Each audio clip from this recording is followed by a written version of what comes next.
Hello, Miami, and welcome to another edition of Calle Ocho News Conversations. I'm Editor-in-Chief Rosi Rosell, and today we continue our in-depth coverage of Miami's upcoming mayoral election. An election that will shape the future of every neighborhood, from Little Havana to downtown to Coral Gables, to Coconut Grove, to everywhere. Joining us today is mayoral candidate Eileen Higgins, someone who has worked hands-on across some of the county's most impacted neighborhoods, communities. And Eileen, thank you so much for being here with us. Well, it's a pleasure. It's always fun to be with Calle Ocho News. Eileen, Miami's affordability crisis continues to push families out of neighborhoods they've lived in for generations. What is the first concrete step you would take as mayor to reverse displacement and stabilize housing costs in places like Little Havana, Arapata, and Flagami? So there's a couple of things, right? Housing is top of mind for every single person. And there's a lot we can do to accelerate the construction of affordable housing. Number one, the city needs to look at every single piece of land that it owns, just like I did when I was at the county, to say what's on that, and if it's empty, can we put housing there, and can we put housing that's affordable there? Second thing it needs to do is make it easier to actually start building affordable housing. The permitting system is notorious around the world for being one of the worst people have ever seen. I meet people all the time that simply will not build in the city of Miami because it can take 2 to 3 years to get a permit. We've got to fix the permitting system so people who want to build affordable and workforce housing can get started breaking ground. And then for people that have affordable housing for rent, for example, can actually fix up these older units more quickly and less expensively so people can keep living in these beautiful neighborhoods. Another hot topic in this election is ethics and transparency at City Hall.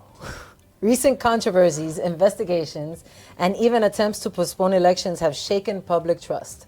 What specific reforms would you implement on day one to rebuild transparency and accountability at City Hall? Well, first of all, on day one, you don't really have to worry that much because I have an 8-year track record and a 61-year track record of never being corrupt.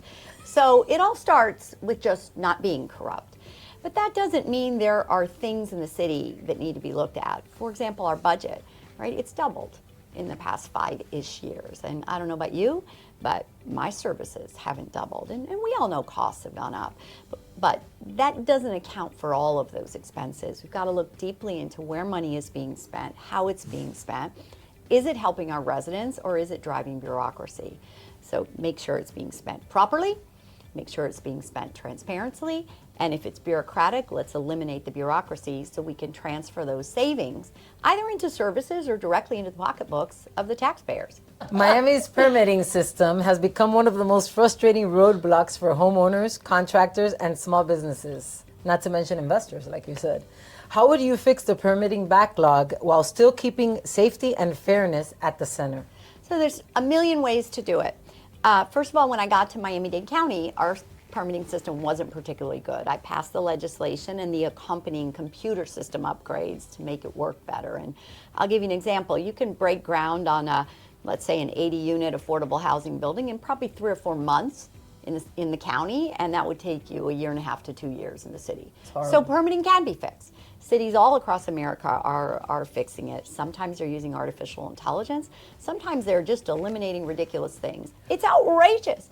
We meet people that are waiting for their permits to redesign their space or their stores. They go out of business before they've even opened because of the terrible permitting system. That is top of the priority list. If you've been an outspoken advocate for transit at the county level, as mayor, what new transportation or mobility innovations beyond the traditional bus and rail conversation would you bring to Miami? Well, the trolley system is kind of the workhorse in the city of Miami. I think we need to look deeply about the routes it takes. They haven't changed those in at least over a decade. As many people know, the county redid our bus routes to deliver higher frequency service to about 300,000 households. The same can be done with the trolley system. There are neighborhoods like Liberty City that don't have Saturday trolley service. This is a working class neighborhood where folks do work jobs that happen on the weekend. And so we also need to make sure that every neighborhood has access to the free trolley system. And of course, I'm going to keep advocating. The Northeast Corridor, commuter rail between downtown and Aventura is going to have 3 stops. That's been my project at the county. I'm going to make sure it's my project at the city. We'll have stops in Midtown, the design district, Little Haiti, and then continue north all the way to Broward County. Miami is already feeling the impacts of climate change, from flooding to extreme heat. How will you ensure that climate resilience projects don't unintentionally accelerate gentrification in low-income or historically marginalized neighborhoods? First of all, there are lots of people that own their homes in neighborhoods that by Miami standards are high altitude, right? Whatever that is, Right. 15 feet above sea level. We have to make sure those people can stay in their homes. And sometimes that means whether it's a grant or a very low interest or no interest loan to do things like upgrade their windows from the old windows to hurricane windows to make sure their roof can withstand the next storm that comes. And all of that makes neighborhoods stabilize versus having someone that perhaps has been in their home for 40 years that just can't afford to upgrade their home and then decides to sell to a developer. So that has to be top of mind. The other thing is we just have to make every neighborhood stop flooding, right?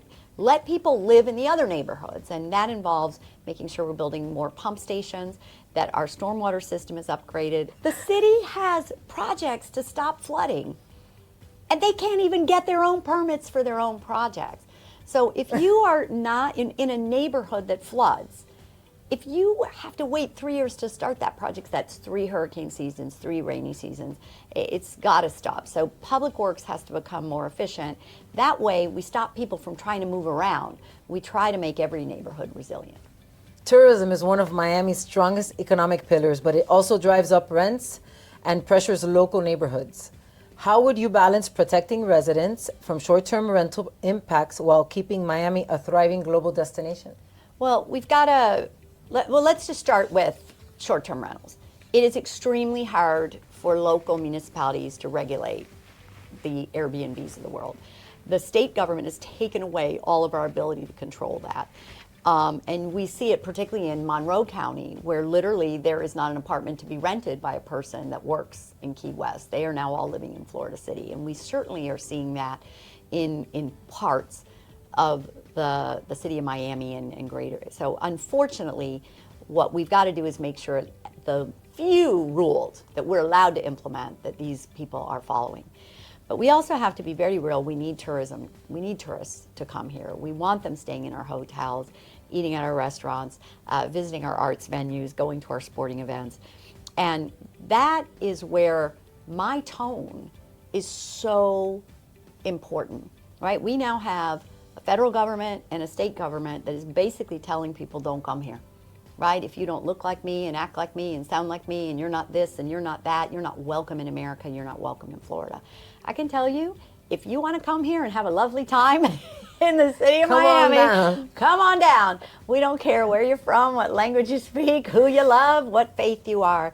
You're going to have a wonderful time experiencing everything that we have to offer here in the city of Miami. Neighborhoods like Calle Ocho, Coconut Grove, Little Haiti, and Overtown are facing rapid transformation.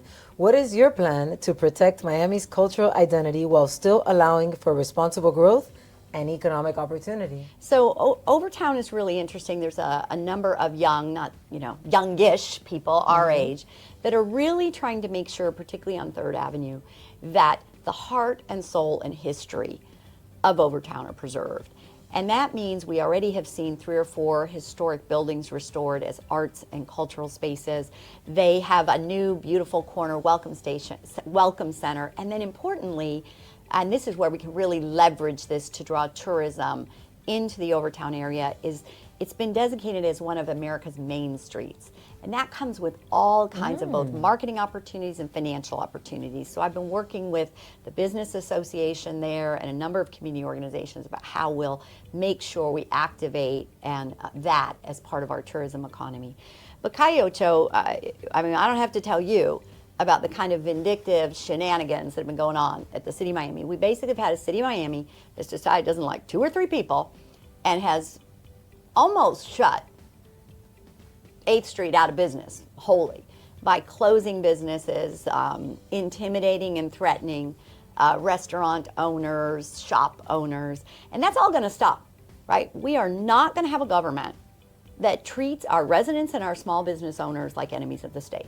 We're going to treat them like customers, because Calle Ocho has to be another, it's the heartbeat of our city, and we cannot have restaurants and shops closed down because of a punitive city government. That all stops on December 9th. Last question, leadership style and personal motivation. You've built a reputation as a hands-on, community-focused leader. What personal moment or experience ultimately motivated you to run for mayor, and how does it shape the leadership style you plan to bring to the city of Miami? Well, not everybody knows that I'm a mechanical engineer, and so I started my career in manufacturing.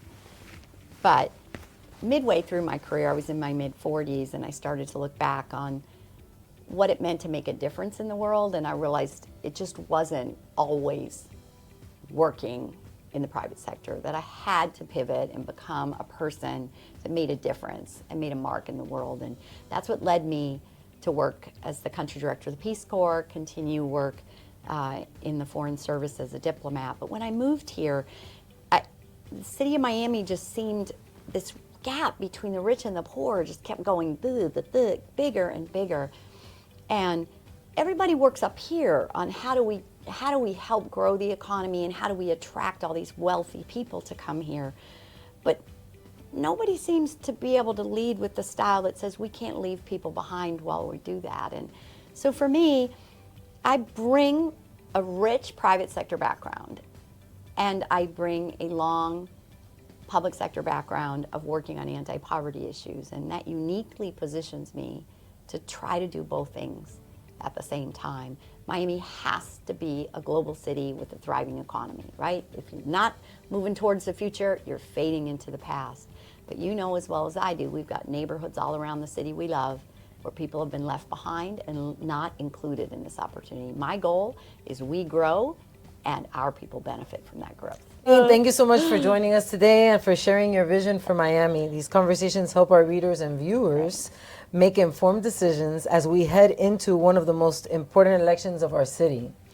To everyone watching, stay engaged and stay informed. Be sure to subscribe to Calle Ocho newsletter for ongoing election coverage and community stories. And if you're a local business looking to reach Miami's vibrant multicultural audience, don't forget to contact Pressnet Corp for advertising opportunities.